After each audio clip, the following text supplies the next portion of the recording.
먼저 제 소개를 하면은요, 저는 충남 홍성에 있는 그 내포 늘사랑교회 담임 목사로 섬기고 있는 김기현 목사라고 합니다. 한 번 더 인사할까요?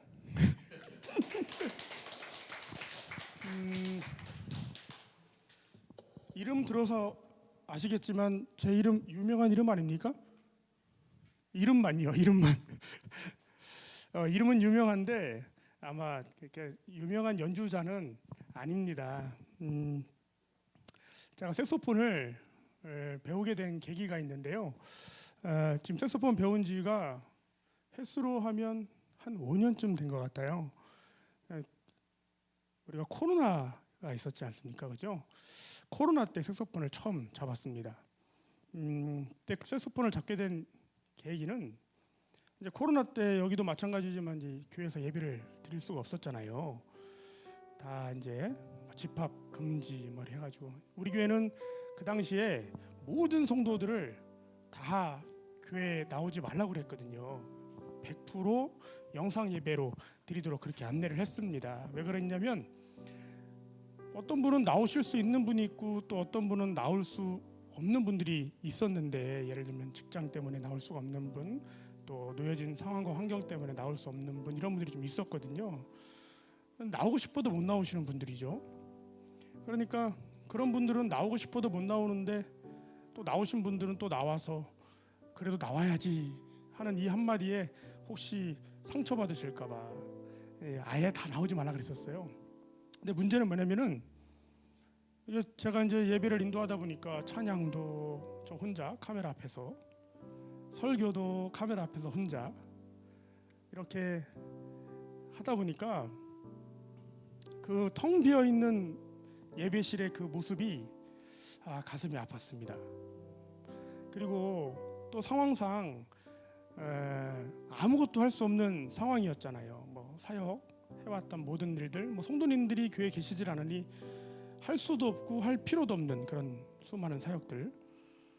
그러다 보니까 하나 유일하게 지금 교회에서 할 수 있는 건 예배뿐인데, 그것도 영상으로 하는 예배뿐인데, 그러면 예배 순서에 있는 순서만큼은 빼먹지 않았으면 좋겠다. 우리 교회 예배 순서에 특송 시간이 있거든요. 교회가 작아서, 우리 교회도 작아서 성가대는 없는데 누구든지 우리 성도님들 중에서 그날 특송하고 싶은 분이 있으면 나와서 얼마든지 특송하도록 이렇게 열려져 있는 특송 순서가 있어요.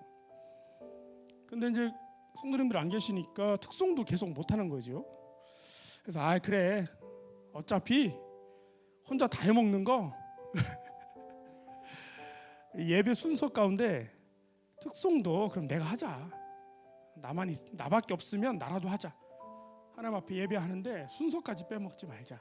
이런 마음으로 그럼 뭘 어떻게 할까? 저도 우리 홍 목사님처럼 목소리가 안 돼가지고 노래는 도저히 안 되겠고 그래, 그럼 악기를 한번 해보자. 근데 우리 교회 장로님 중에 한 분이 색소폰 하고 계셨거든요. 그래, 그러면은 그 악기를 빌려가지고 한번 죽이 되든 밥이 되든 특송을 한번 해보자 하고 시작한 것이 색소폰과의 만남의 첫 만남입니다. 약간 제가 고집스러운 면이 있어가지고 하기로 정하면 무조건 해야 되는 그런 약간 그 고리타분. 그러니까 이제 그날부터 이제 색소폰 빌려가지고 일주일 내내 어떤 한 곡을 정해서 연습을 하고 그 주에 특송을 하고, 죽이 되든 밥이 되든 잘하든 못하든 이제 카메라 앞에서 혼자 특송하는 거예요. 아무도 안 계신 그 예배실에서 혼자 특송하는 거예요. 특송하고 또 한 주간 또 연습해서 또 특송하고, 이렇게 매주 특송을 하다가 이 지경이 된 것입니다.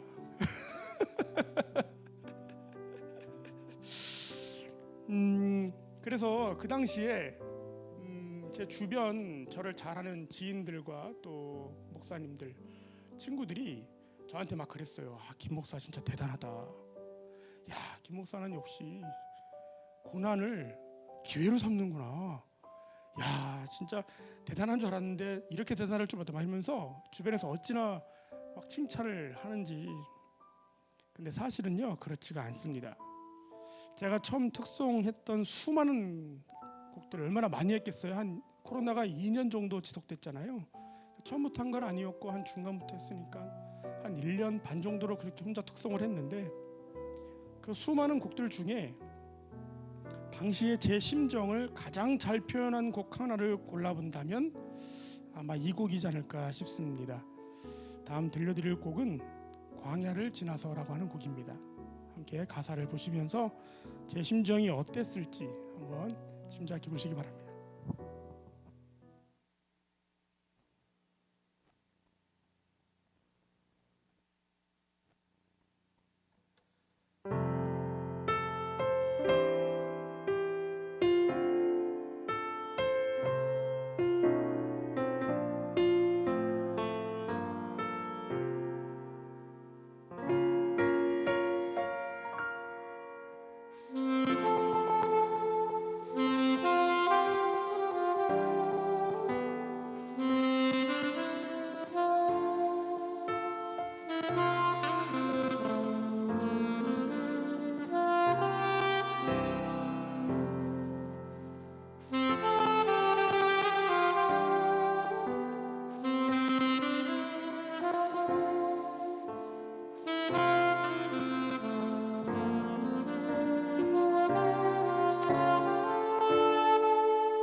심정이 어땠는지 짐작이 되시나요? 제 심정은 사실 그렇게 은혜로운 심정은 아니었습니다. 목사임에도 불구하고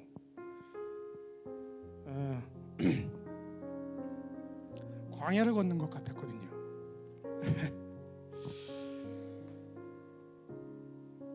그때 이제 저는 이제 친구들에게 좀 과대평가가 많이 되어 있는 편이에요. 그래서 김 목사는 뭐든 다 잘하니까 약간 그런 이미지가 있나 봐요, 저한테. 그래서 무슨 문제가 생기거나 이렇게 어떤 고민거리가 생기면 저에게 많이들 물어봅니다.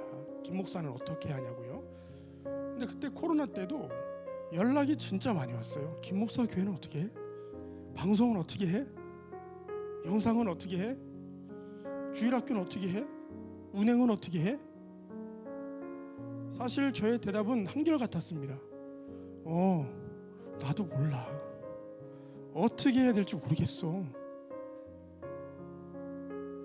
그때 제가 겪었던 제 심정을 한마디로 표현한다면 그건 무력감이었습니다.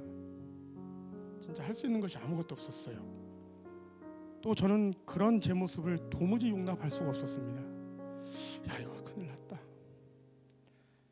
저도 이제 개척하고 이제 10년이 됐는데, 야, 이거 큰 위기다. 그때 제 손에 잡혀 있는 것, 제 마음대로 할 수 있는 것, 그거는 이 색소폰이라는 악기 하나뿐이었습니다. 그래서 그런지 처음에는요, 얼마나 소리가 듣기가 싫었는지 지금은 그냥 들을만 하잖아요. 처음하고 지금하고 천지 차이입니다, 여러분. 소리도 잘 안 나지. 이게 원래는 악기가 힘을 쫙 빼고 불어야 소리가 예쁘게 나거든요. 근데 그때는 잘 모르니까 독학으로 한 건데 혼자서 한 거예요. 혼자 막 인터넷 보고 하면서 혼자 막 몸에 힘을 바짝 주고 막 네가 이기나 내가 이기나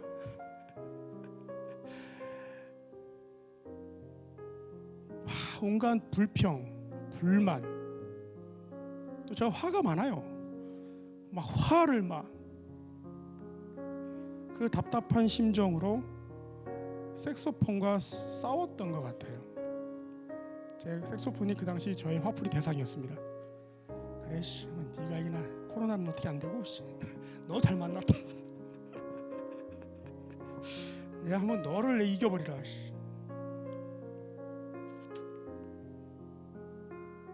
또 한편으로는 그 시간이 또 저에게 쉼이 되는 시간이기도 했습니다. 왜 그러냐면 이거 색소폰 막 힘껏 불면 꼭 한숨 쉬는 것 같았거든요. 막 별이 반짝반짝 빛날 정도로 막 하는 거야. 어지러워. 근데 그게 꼭 한숨 쉬는 것 같았어요. 연습을 빙자한 한숨 쉬기. 그래서 그런 생각도 들었습니다. 제가 뭐 담배를 피지는 않습니다. 목사가 담배를 피지는 않는데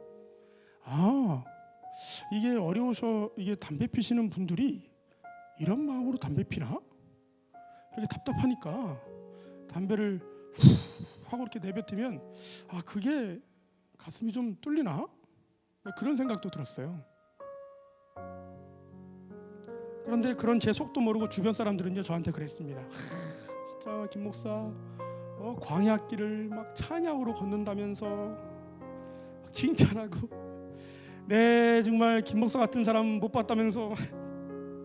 그거는 사실 제 속을 모르는 사람들이 제 겉모습만 보고 했던 과찬이었습니다. 저는 당시에 드렸던 그 색소폰 연주는 믿음으로 드렸던 어떤 찬양이라기보다는 눈물 섞인 한탄에 가까웠고 분노 어린 외침에 가까웠습니다. 그래서 그런지 소리도 더럽게 듣기 싫었어요. 우리 아이들이 어려서 그때부터 제가 이제 듣기 싫은 색소폰 연주할 때부터 계속 집에서 들었을 거 아닙니까? 교회에서 색소폰으로 하면 질색팔색합니다. 그런데 우리가 부르는 찬양 가사 보면요 이런 가사가 있어요. 그 두려움이 변하여 내 기도가 되었고 전날의 한숨이 변하여 내 노래가 되었다. 이런 가사가 있습니다. 찬송가 가사 속에. 그런데 그 찬송가 가사와 같은 일을 하나님이 저에게 해주셨습니다. 그 싸움으로 시작했던 이 악기였지만, 그 분노 어린 그 한탄 섞인 외침이었지만, 그 소리를 하나님은 듣기 싫은 땡깡 소리로 듣지 않으시고 기도로 들어주셨던 것 같아요. 감사하게도. 여러분, 시편이라고 하는 성경책을 보면은 다윗이 쓴 여러 시들이 있는데, 그 중에 보면은 시편이니까 노랫말로 가득한 책이거든요. 근데 거기 보면 물론 기쁜 일, 좋은 일, 하나님이 나에게 해주셨던 일들 중에 아주 찬양할 만한 놀라운 일들을 시로 표현해 놓은 시편도 많이 있지만, 의외로 다윗이 괴로운 일, 슬픈 일, 아픈 일, 억울한 일, 그런 것들을 시로 많이 써놓았습니다. 심지어 보면요, 야, 이게 하나님께 드릴 만한 기도라고 하기 좀 어렵지 않나? 예를 들면 하나님, 내 원수를 사자 입에 넣어주시고 뭐 이런 표현들이 있거든요. 그럼 어떻게 하라는 얘기예요? 사자 입에 넣으면 아주 그냥 죽여주시옵소서, 막 이런 표현 아니겠어요? 그런데 그런 다윗의 한탄 어린 기도를 하나님이 우리들에게 성경으로 남겨주셨습니다. 왜 그러셨을까요? 그런 기도도 하나님이 들으시기 때문입니다. 다윗처럼 기도하라는 거예요.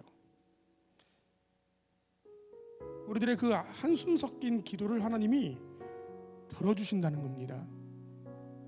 그때 저는 그 하나님의 마음을 배웠습니다. 이 색소폰과 싸우면서요. 여러분, 혹시 여러분들의 삶에 괴로움이 있을 때, 또 그래서 기도는 안 나오고 또 답답한 심정에 분노만 차오를 때, 혹시 그럴 때가 여러분들에게 있다면 그 심정 그대로, 그 한숨 그대로 하나님께서 기도로 다 들어주신 줄 믿습니다. 그리고 노래 가사처럼 그 슬픔을 기쁨으로, 전날의 한숨을 여러분들이 노래로 부를 수 있을 만큼의 간증으로 바꿔주실 줄로 저는 믿습니다. 너의 염려를 다 주께 맡기라. 이는 그가 너희를 돌보심이라.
그 로마서 말씀에 이런 말씀이 있어요. 우리가 알거니와 하나님을 사랑하는 자 그 뜻대로 부르심을 입은 자들에게는 모든 것이 합력하여 선을 이루느니라.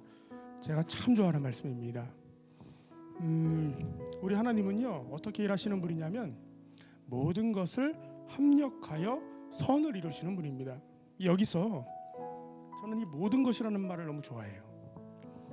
이 모든 것이라고 하는 건 좋은 것만을 뜻하는 게 아니기 때문입니다. 정말 모든 것이에요. 좋은 거, 슬픈 거, 나쁜 거, 기쁜 거. 우리 살면서 누리게 되는 희노애락의 그 모든 것을 우리는 그 모든 것을 합력하여 선을 이룰 수 없지만 우리 하나님은 그 모든 것을 합력하여 선을 이루실 수 있는 분입니다. 그래서 코로나를 통해서 하나님은요 이렇게 저에게 느닷없는 은사를 주셨어요. 저도 이렇게 그럴싸하게 부르게 될 줄 전 몰랐어요. 그냥 투소 한번 해보자고, 그 구멍 좀 메꿔보자고.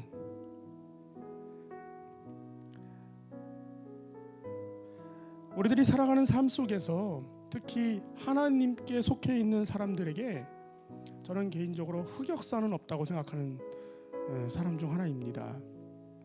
우리들은 우리의 삶 속에 실수 또는 여러 흑역사라 부를 수 있는 그런 상처가 있으면 그것을 극복하고 그 다음으로 나아가기가 때로는 상당히 어렵지 않습니까? 한번 무너지면 다시 일어서기 어렵고요. 또 감추고 싶은 일들도 있고요. 그런데 우리 하나님이 그러한 우리들의 인생을 사용하시면 모든 것을 합력하여 선을 이루시는 줄 믿습니다. 그것으로 멋진 하나님의 열매를 열리게 하세요. 여러분 어떠셨어요? 그 코로나 기간에 교회에 사실 우리가요 코로나 기간에 배운 게 많습니다. 뭘 배우셨어요? 야, 그 맨날 나오는 예배 드리는 거 이거 너무 당연하고 그냥 아무 때나 와서 드릴 수 있는 교회 갈 수 있는 거라고 생각했는데 아 이게 그렇게 못할 수도 있구나. 이 나라에서 가지 말라면 못 가는 수도 있구나. 이 질병 이거 눈에 배지도 않는 이 병 하나 때문에 우리 전 세계가 초토화될 수도 있구나. 그런 거 보면서 아 그래 우리가 누렸던 그 일상이라고 하는 것이 진짜 감사하구나. 같이 모여서 밥 먹고 함께 교제했던 그 삶이 아 되게 고마운 거였구나. 소중한 것이었구나. 함께 모여서 예배하고 찬양하고 마스크 없이 마음껏 큰 소리로 침 튀겨가며 할 수 있는 것이 아 그건 진짜 그것도 은혜였구나. 내 삶에 당연한 게 하나도 없었구나. 사실 그런 것을 우리 코로나 기간에 많이 배웠습니다. 근데 여러분 어때요? 한 5년 지나니까 뭐 저도 언제 그래. 혹시 그 은혜를 다 잊지는 않으셨는지 모르겠어요. 다음 준비한 찬양은 은혜라는 곡인데요. 이 은혜라는 찬양의 가사 속에 보면요, 진짜 우리가 정말 소중히 여겨야 할 것이 무엇인지를 한번 되새기게 하는 그런 찬양이 아닌가 싶습니다. 은혜라는 곡, 또 아시는 분들은 함께 부르면서 하나님이 우리에게 주셨던 그 모든 일상에 감사하는 시간 한번 가져보면 좋을 것 같습니다.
우리가 이처럼 사실은 당연하지 않은 것들을 당연하다고 누릴 정도로 누리고 있는 게 많습니다. 물론 하나님을 믿지 않는 예수님과 상관없는 사람들도 많은 걸 누리며 삽니다. 그런데 하나님께 속해 있는 자들이 누리는, 하나님의 자녀들만이 누리는 은혜가 또 있습니다. 우리가 누리는 그 가장 큰 복, 또 하나님의 자녀만 누리는 그 놀라운 은혜, 또 보장된 미래, 또 시험을 이길 능력, 또 피할 능력, 남들이 누리지 못하는 위로, 그리고 앞으로 나아갈 힘, 다 하나님의 자녀들만이 누릴 수 있는 특별한 은혜입니다. 그런데요, 우리가 그런 은혜를 누릴 수 있는 이유가 있습니다. 그 이유는 오직 한 가지입니다. 뭐냐면 우리가 하나님께 속해 있다는 것, 그 이유 하나뿐이에요. 내가 열심히 한다고 하나님의 은혜를 누리는 게 아니고, 내가 부족하다고 하나님이 내치는 게 아니고, 하나님이 우리를 위하여 십자가에 달려 죽으시는 그 순간부터 택하여 하나님의 자녀 삼아주신 그 사람들은 하나님께 속해 있다는 이유 하나만으로 그 은혜를 누리며 삽니다. 언제까지요? 주님 만나는 그날까지요. 그래서 로마서에 하나님이 우리에게 그러한 은혜를 주시는 이유가 무엇인지를 이렇게 기록해 놓았습니다. 같이 읽어볼까요? 시작. 그렇다면 이런 일을 두고 우리가 무엇이라고 말할 수 있겠습니까? 하나님이 우리 편이시면 누가 우리를 대적하겠습니까? 자기 아들을 아끼지 않으시고 우리 모두를 위해 내주신 분이 어찌 그 아들과 함께 모든 것을 우리에게 선물로 거저주지 않으시겠습니까? 하나님께서 택하신 사람들을 누가 감히 고발하겠습니까? 의롭다 하시는 분이 하나님이신데 누가 감히 그들을 정죄하겠습니까? 그리스도 예수는 죽으셨지만 오히려 살아나셔서 하나님의 오른쪽에 계시며 우리를 위하여 대신 간구하여 주십니다. 누가 우리를 그리스도의 사랑에서 끊을 수 있겠습니까? 환난입니까? 공고입니까? 박해입니까? 굶주림입니까? 헐벗음입니까? 위협입니까? 또는 칼입니까? 나는 확신합니다. 죽음도 삶도 천사들도 권세자들도 현재일도 장래일도 능력도 높음도 깊음도 그 밖에 어떤 피조물도 우리를 우리 주 예수 그리스도 안에 있는 하나님의 사랑에서 끊을 수 없습니다. 아멘. 하나님께 속해 있다는 것이 바로 이런 것입니다.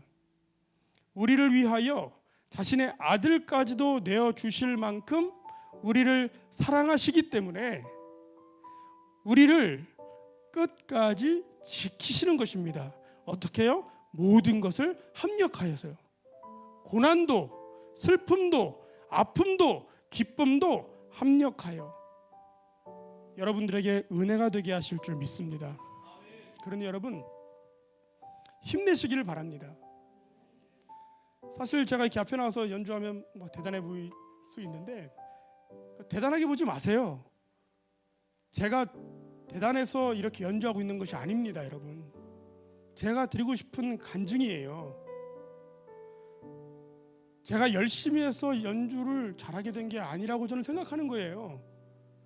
그 상황 속에 아무것도 할 수 없어 승질만 머리끝까지 차 있는 저의 그 승질빼기를 하나님이 달란트로 바꿔주신 겁니다. 여러분들도 그렇게 역사하는 하나님을 경험하게 되실 줄 저는 믿습니다. 그러니 힘내세요. 세상이 날이 갈수록 잘 살면 잘 살수록 더 행복해질 것 같은데 근데 아무리 봐도 그런 것 같지가 않은 거예요. 누군가는 잘 사는 것 같아 보이는데 또 보면 우리의 삶 속에 늘 슬픔이 있지 않습니까? 고난이 있고요. 오직 하나님께 속한 자들만, 그 모든 고난도 축복이 될 줄로 믿습니다. 이 시간 함께 제가 연주할 찬양은요, 그래서 나는 주님께 속한 자입니다. 찬양하겠습니다.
이야기가 막 즐겁고 기쁜 이야기는 아니다 보니까 물론 결과적으로는 즐겁고 기쁩니다.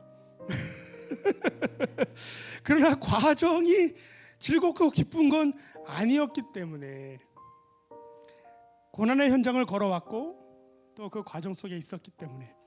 그런데 여러분, 성경에 보면요, 우리 하나님께서 이스라엘 백성들을 40년 광야길을 걷게 하셨을 때 우리가 잘 이렇게 간과하는 면이 하나 있는 것 같아요. 그게 뭐냐면, 하나님이 이스라엘 백성들이 사실은 믿음이 없어 광야길을 걷게 하셨잖아요. 그럴 때 니들 한번 고생 좀 해봐라, 나 없이 좀 한번 살아봐, 40년쯤 고생하면 좀 정신 좀 차리겠지, 그런 마음으로 광야길에 버려두시지 않으셨다는 거예요. 그들에게 일용할 양식을 매 끼니 챙겨주셨고요, 반석에서 물이 나오게 하셨어요. 그리고 놀라운 사실은 이스라엘 백성들의 진영 한가운데 누가 계셨습니까? 하나님이 계셨어요. 그 40년 광야 생활을 하는 동안에 단 한순간도 우리 하나님이 이스라엘 백성들을 떠나신 적이 없어요. 항상 그 한가운데 계셨어요. 여러분, 사실 어려움을 겪으면요, 제일 먼저 드는 생각이 뭐냐면 혼자 있는 것 같거든요. 나만 그런 것 같아. 목사는 그럴 것 같아요, 안 그럴 것 같아요? 똑같아요. 목사도 똑같습니다. 뭐 별거 없어요. 다른 점이 하나 있다면 티를 안 내. 목사는 티를 안 내. 근데 똑같습니다. 그런데 우리 하나님이 우리와 함께 하시니 괜찮은 줄 믿습니다. 그래서 지금 이제 분위기가 계속 차분한 분위기였는데, 말씀드렸던 대로 과정은 슬펐으나 결과는 기뻤으니, 이 시간 밝은 찬양 함께 찬양하면 좋겠는데, 혹시 아시나 모르겠네요. 나의 반석이신 하나님. 우리 하나님이 우리의 반석이 되십니다. 그래서 그 반석이 되신 하나님과 함께 한다면 우리의 삶이 천국 가는 그날까지 형통할 줄 믿습니다. 함께 기쁘게 찬양하겠습니다.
씁니다.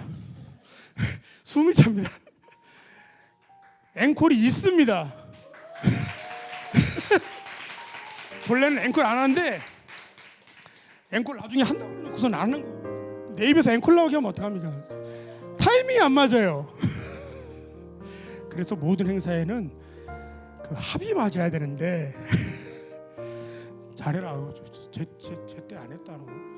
아까 내가 그렇게 주의를 줬는데 또 이런 게 또 묘미 아니겠습니까, 라이브에? 마지막 앵콜 찬양은 주님 다시 오실 때까지라고 하는 찬양 준비했습니다. 아마 가사는 아실 거예요. 함께 부르면서 주님 다시 오실 때까지 우리가 맡겨진 사명도 잘 감당하시길 바라겠고 또 믿음도 잘 지켜나가시길 바라겠고 혹시 우리 가운데 오늘 처음 교회 나오신 분 계신지 모르겠는데 혹시 처음 오셨다면 하나님을 꼭 붙잡으세요. 그러면 하나님이 여러분들을 제가 설명드렸던 대로 이끌어 주실 겁니다. 진짜예요. 목사라 사는 소리가 아니에요. 목사가 이런 얘기하면 다 거짓말인 줄 알아. 왜냐면 목사니까. 목사라 사는 얘기가 아니에요. 정말 그래요. 그래서 주님 다시 오실 그날까지 하나님께서 우리를 이끌어 주실 줄 믿는 믿음으로 함께 고백하며 찬양하기를 바랍니다. 주님 다시 오실 때까지.